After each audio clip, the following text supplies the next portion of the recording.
Hey guys, welcome back to Tech Driven. Today on the show, I'm going to be rounding up some of what I thought was the highlights of this week of what would have been CES. Nvidia showed off their new 3060 non-TI model that has more VRAM than their faster TI model. It's a head scratcher, but okay, sure. AMD had a very boring press conference, but at some very, very small percentage of that press conference, they actually talked about new products. That was exciting. Are they going to be in stock? Who knows? And the same thing with Nvidia.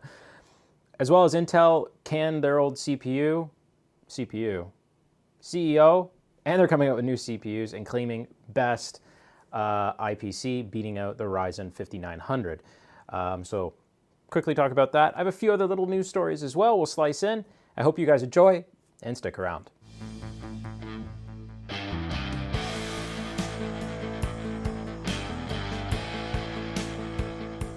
Let's talk Nvidia. Nvidia is always fun to talk about as they always got something going on. And then they've also done something that they kind of shoot themselves in the foot.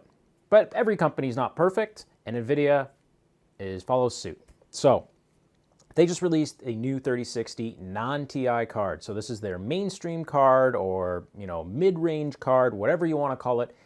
It's going to be their bread and butter card. It's going to be the one that the majority of people, if you're into gaming or any light productivity workload, this is probably what people are going to buy as it comes in at a price point of $330 US. Now, some of the notable features about this card is it features 12 gigabytes of GDDR6 memory. Now that's interesting for a mid-range card to have that much VRAM, where Nvidia on the higher end cards, the TI 3060, the 3070, the 3080, all have less VRAM. The 3070 has 8 gigabytes. The 3060 Ti has 8 gigabytes as well. 3080 only has 10 gigs. Why they threw that much RAM on the mid-range card baffles me. I honestly think it was a marketing stunt to just grab people that don't know better and go, wow, that one has more gigabytes. It has more GBs, guys. I'm going to buy that one because it's cheaper than the one that's like $800. It only has like 10 gigabytes. I'm going to get the one that's got 12. It's better. You don't need it. It could have been fine with 8 gigabytes of VRAM, and you would have been able to play games at 1440p perfectly fine or at 1080p. Those are the resolutions people with a mid-range card are most likely going to use it at. You ain't going out buying a 4K monitor, that's for sure. So that was totally a stunt of trying to kind of beat AMD, I guess, in some way. And also AMD released all their cards with 16 gigs of RAM. So they went, probably last minute, went, oh shit, okay, what do we do? But another cool thing is this card only has 170 watt TDP, so that'll be really good for small form factor, low power, draw computers. So if you're looking for something for your like say your TV or something compact, and you don't want it to be, a hungry powerhouse, kind of like that guy, then it'd be a really good card for that. So it probably won't produce a lot of heat. It's supposed to come out late February, which makes it really interesting. Now, I'm going to let's switch over, talk about some key features that differentiate it between the TI model. Now, the RAM is the big thing, right? The TI has 8 gigabytes of VRAM. They both use GDDR6, so it's probably the exact same memory. Maybe what they did to cut costs is actually use a slightly different type of GDDR6. So, but let's go over some core specs that I found online. It uses a GA106 die. It has a base clock of 1.3 gigahertz, a boost clock of 1.7 gigahertz on the non-TI model. Now, the TI model has a higher boost clock and a higher base clock, which makes sense. It's the higher end model that costs $400 US. And on top of that, CUDA cores are cut down as well. So CUDA cores are 3584, so slightly cut down from the over 4,000, actually almost 5,000 CUDA cores that are on the 3060. Tensor cores and RT cores as well, trimmed down as well. The memory clock is actually at 16 gigabytes a second apparently, but the memory bus is only 128 versus a 256-bit bus on the TI. So that's a big difference. You may have more memory, but you have less bandwidth. On the TI, you have faster memory, more bandwidth available, hence it's better memory. Just goes to show, you don't need the memory. It was a marketing stunt. But overall, I think this should be a good card. I'm looking forward to seeing when it comes out. Reviewers get their hands on it. We can actually see a real performance what it does. Nvidia did show a chart showing its difference between the 1060, because Nvidia really wants to kill us Pascal users, but we are holding on to our 10 series cards because they are still bloody good. And if you can pick one up used, they are excellent value. So I know 1080 Ti's, 1070 Ti's still fetch good money on the used market. And I've even been looking for a 1060 Ti for my TV PC, a 6GB model, or even an RX 580, and they go for like $200 Canadian locally. So, you know, just saying, they're good cards and they hold their value even to this day after how many years they've been out. So Nvidia definitely has a lot to live up to replace the 1060, the 2060 with the 3060. So we'll see what happens. This week, AMD had a press conference, and it was boring. Really boring. So boring to the point where I just shut it off. I said, well, I'll just go read something later because that'll be more fun and entertaining. That's how bad this was. I don't know whoever signed off on it, why they thought it was a good idea, but at the end of the day, it was just a bunch of other companies and partners of AMD just kind of patting each other on the back. I'm sorry, but no one cares. No one cares about that at all, besides shareholders, really. So I guess that's probably who they were all pleasing. But at the end of the day, your consumers don't care. People buying your products don't care. We want to see new and exciting products. And Gamers Nexus had a great summary of how much they talked about other bullshit and fluff that no one gave a shit about and actual products. They showed literally about 3 seconds of the new 6700 and 6700 XT video cards, or what they called the mainstream video cards. And they're supposed to be coming out 2021. And they showed a little bit of what the coolers are. There's going to be a single fan cooler one and a dual fan cooler version, which is more than likely 6700 XT, 6700 non-XT. Apparently they can run Dirt 5 at 1440 at over 60 FPS. That's not really hard to do. So I'm not impressed. But if they're going to be anything like a RTX 3060 non-Ti or 3060 Ti, that should be pretty good performance that they should be gunning for. And I'm really hoping that's the benchmark, what they're going for, or a 3070. So we'll see what happens. But AMD really missed the ball on this. They could have really had a good punch back or come back to what Nvidia launched at the beginning of this week. But they really missed the mark. So I'm kind of disappointed in them. Nvidia definitely did a better job at announcing some new products for this year. But again, from both teams, they ain't going to be in stock, just like everything else. So that's going to suck anyways. So I guess I can't really be that upset because it won't be in stock, so you can't buy it. So you might as well just go buy something used. Or just stick with what you got. It's easier that way. Unless what you have doesn't work or isn't doing the job that you want it to do anymore, then yeah, you're in a shitty position.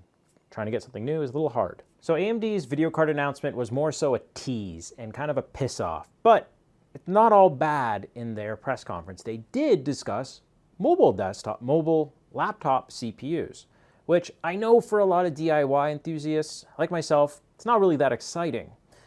My personal laptop is a Gen 1 X1 Carbon that's like from 2013, but it does the job. All I do is surf the web with it. No real heavy productivity workloads, and really control the camera for the show. That sits right here off to me where I can monitor myself, have my notes up for whatever topic I'm talking about, and that's really about it.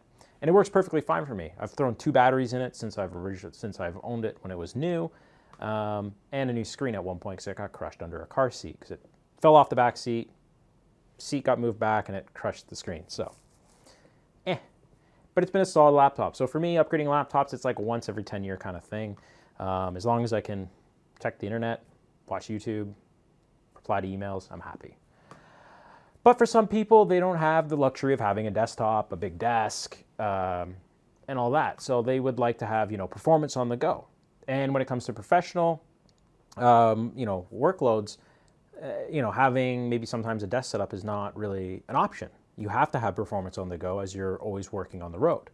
I know for some gamers, it's more convenient to have a laptop, as either they probably live in a small space, and having a mobile gaming powerhouse appeals to them. So mobile definitely should not be discounted as, potato spec or peasant spec or whatever, but It looks like AMD is actually going to be focusing and giving mobile users some really solid CPU offerings finally, as it's been heavily dominated by Intel. Any high-end laptop has an Intel Core i9, i7 CPU in it. And when you get some of the higher-end laptops, the Intel offerings are very good. When it comes to some of the thinner, lower power consumption laptops, their offerings are kind of weak. So hopefully AMD will be able to fill that hole as well, but they're first filling the high-end gaming market and productivity market with their Ryzen 9 to Ryzen 5 CPUs. The chips all have about a 45 or a 35 watt TDP. Now, what's really cool about the new Ryzen 5000 mobile CPUs is, one, the name now matches up with the desktop CPUs. Thank God. Two, they're all Zen 3 base. Awesome. There's a new HX designation on the end of some of them. Right now, only 2 Ryzen 9 chips that denote overclockability. So you can manually tune these chips and turn them up. I don't know how far you're really going to get in a laptop, as you're very limited for cooling, but it's still an option. Let's talk about some of the highlight options that AMD has shown off. The highest end Ryzen 9 5980HX, which is the overclocking chip, has 8 cores, 16 threads, 3.3 gigahertz base clock. It boosts all the way up to 4.8 gigahertz. So more than likely, you're going to be able to tweak that and maybe get an all-core clock. Maybe not 4.8 gigahertz, but pretty close to that. As well as the TDP, it says 45 watt plus. And I'm assuming the plus means, well, as you overclock it, you're going to suck back more power. And well, your battery life and time between charges will vary. So that's the biggest thing with a laptop. You don't really want to start sucking back too much power, but if you want to get more performance in your laptop, the HX series of chips are the ones to go for. Now, there is a Ryzen 7 chip, and the most powerful one that they've announced is the 5800H. So same, 16 threads, 8 cores, a 3.2 gigahertz base clock, and a 4.4 gigahertz boost clock, as well as it's only 45 watt TDP. So it's a little bit slower, but not much. You're probably going to be saving yourself a lot of money going for that chip and getting about 90% of the performance, as the clock speed's not very far off, only about 400 megahertz on the boost. And because of that, it's going to be running at a cooler temperature, meaning it'll probably boost closer to that boost clock more often than the higher end chip. But again, that all matters if, let's say, Lenovo, Dell, MSI, Gigabyte, Asus, HP build good cooling solutions around these laptops. A lot of the time, they don't. And they really underspec them, and they run them basically at their max thermal threshold all the time. My work, Dell, runs at an average 100 degrees all day, literally running Teams, Outlook, Chrome. Like, what? It's garbage. I hate it. There's also Ryzen 5000 chips, the 5600. There's 2 flavors of that. There's a 35 watt version and a 45 watt version. We'll talk about the 45 watt version, but just like the desktops, 6 cores, 12 threads, base clock 3.3 gigahertz, boost clock 4.2. So again, it's toned down a bit. So as you step up in the product range, you're going to get faster and faster chips, meaning you should get more performance. But I think the Ryzen 7 might be the good middle ground, as you're getting the same core count as the Ryzen 9, very close to the same core clocks, and at the same TDP. So overall, it'll probably actually run a little bit cooler and probably be the good middle ground when it comes to all these chips. So really, really excited about these. Will I buy one? Maybe, because I am kind of in the market for a new laptop, but I don't think I'll go for like a super high-end laptop, as I really like my X1 Carbon, and I'll probably be picking up another one just because I like the form factor. I like a 14/13-inch notebook. It works really well for me. But if you are into gaming and you want a mobile workstation, these are something to look forward to in your next laptop.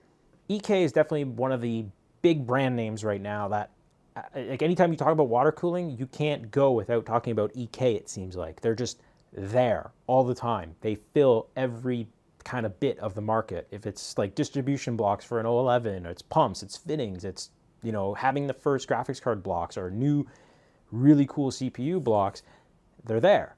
They also make stuff for OEMs, even for cars and industrial stuff and servers. they have it all. So like the company's really exploded in the last little while, and props to them. They're doing great, and other water cooling manufacturers are definitely following the trends that they're setting as well. So I think EK is doing a really good job lately, but this week they showed off some really cool stuff. Some new OEM stuff that they're doing with power color, with upcoming video cards, as well as a new motherboard with Asus, which I'll talk about a little bit later, as well as there's some new water-cooled workstations that they've came out with. They're not the most sexiest thing, but they are cool, as well as new MSI mono blocks. But what the coolest thing that they came out with this week, besides their fittings, which look really nice, and they finally flushed out their whole fitting lineup, which took a while, but probably reasons why, is a new active backplate for a video card. So let's just say 3090, right? The 3090 has RAM on the back, it has RAM on the front. The card overall just gets hot. It's a big card, and it sucks back a lot of power, and it produces a lot of heat. Well, why not actively cool the front and the back of the card? You can draw as much heat as way possible from that card. That's a really awesome idea. Backplates are not new. They've been around for a long time, but they've always been kind of passively cooled. You put some thermal pads, the heat soaks into the aluminum backplate, and the heat dissipates out through there. It's not really the best heat sink, but it's better than nothing. This is an actively cooled heat sink, water block for the back of the card. So not only you're going to have a water block on the front side, PCB, and then your backside water block, which is really, really cool. So this is a really neat innovation from them. It's definitely going to make the video card real chonky, but at the end of the day, you're probably going to have lower temps, higher overclocks, and a happy GPU. So can't go wrong with that. So let's continue on water cooling, and let's talk about motherboards with monoblocks. Now, monoblock motherboards have been around for a little bit, and they've definitely got more popular, I would say, within the last 2 years. ASRock had the X570 Aqua, which was an individually serial numbered motherboard to every owner. So you got one of 1,000 motherboards, I believe the run was. So pretty exclusive when it comes to computer parts, but it was a very elegant looking board, very expensive. And as I said, it's pretty exclusive. I think it was limited to 1,000 units. Now, Asus saw that and they went, we can do that as well. And same with MSI. So MSI came out with their Z590 godlike motherboard. And well, in the picture that I have of it, it doesn't really look that pretty. It's all black and can't really see where the water block goes, but it looks like it only cools the heat sinks. I don't know. It doesn't really look that impressive. But the Asus one actually looks very close to the Aqua. But kind of modern, more square, less, I don't know. It's an interesting take on it. It's their own take, but again, it actively cools the CPU, the VRM, and the chipset for the new Intel Z590 chipset. Definitely won't be cheap. It's a cool looking board, and also ASRock kind of poked fun at them with a Facebook post saying, well, it's been boring for a while. Happy to see someone's finally in the game after 2 generations. And then they put a bunch of hashtags. We will keep on innovating. Welcome to keep up. So very fun competition there in the super ultra, enthusiast space of motherboards.